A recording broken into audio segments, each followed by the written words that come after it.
రాష్ట్ర రాజకీయాల్లో మరోసారి దేవభక్తి రాజకీయంగా మారింది.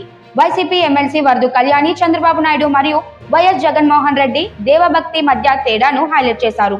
తన వ్యాఖ్యల్లో ఒక ఫోటో చాలు చంద్రబాబుకు దేవుడు అంటే ఎంత భక్తి ఉందో, జగన్ కు దేవుడు అంటే ఎంత భక్తి ఉందో తెలుస్తుంది అని తెలిపారు. పాలిటిక్స్ లో భాగంగా స్వామి వారి గురించి కామెంట్స్ చేయడం, మేమేదో చేశామనేసి వీళ్ళేమో ప్రచారం ప్రారంభించారు. మీకు ఒకటే ఫోటో చూపిస్తూ ఉన్నాను. చంద్రబాబు నాయుడు గారికి దేవుడు అంటే ఎంత భక్తి ఉంది, మా జగనన్నకి దేవుడు అంటే ఎంత భక్తి ఉంది, ఈ ఫోటో ఒక్కటే సాక్ష్యం.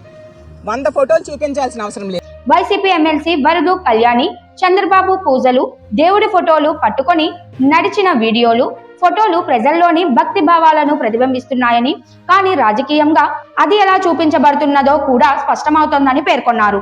ఈ వ్యాఖ్యలు రాజకీయ రంగంలో మరోసారి హాట్ టాపిక్ గా మారాయి. కనీసం స్వామి తాలూకా ప్రసాదం తీసుకున్నా, ఒక ఫోటో తీసుకున్నా, ఏదైనా చెప్పులు విడిచిపెట్టి జగనన్న చేస్తారు. అదే చంద్రబాబు నాయుడు గారు అయితే ప్రతి సందర్భంలో కూడా మనం చూసాం, షూ వేసుకొనే పూజల్లో పాల్గొంటారు, లేదంటే ఫోటోలు తీసుకొని అతను పూజా కార్యక్రమాలకు వెళ్తారు. అంటే దీన్ని బట్టి అర్థం కావట్లేదా ఎవరికి దేవుడంటే భక్తి ఉంది, ఎవరు దేవుడంటే భక్తి లేకుండా ఉన్నట్టుగా యాక్ట్ చేస్తున్నారనే విషయం స్పష్టంగా అర్థమవుతుంది. ఈ సందర్భంగా ప్రజల్లో ఉన్న ఆధ్యాత్మిక భావాలను మర్యాదతో చూడకపోవడం మరియు రాజకీయ ప్రయోజనాల కోసం దేవుణ్ణి ఉపయోగించడం సరిగ్గా కాదు అని ఆయన అభిప్రాయపడ్డారు. ఇలాంటి అంశాలు సోషల్ మీడియా చర్చా వేదికల్లో ఫ్యాన్స్, రాజకీయ కార్యకర్తల ద్వారా విస్తృతంగా హైలైట్ అవుతున్నాయి. కౌన్సిల్లో ఎవరైనా పట్టుకున్న వాళ్ళం కూడా చెప్పులు విడిచిపెట్టి, అది కూడా ఆ దేవదేవుడు అందరికీ మంచి బుద్ధి ప్రసాదించాలి, దేవుడు వాడే లడ్డూకి వాడే నెయ్యిలో కల్తీ జరిగింది అనేసి తప్పుడు ఆరోపణలు మీరు చేశారు కాబట్టి దాని మీద చర్చ జరగాలి.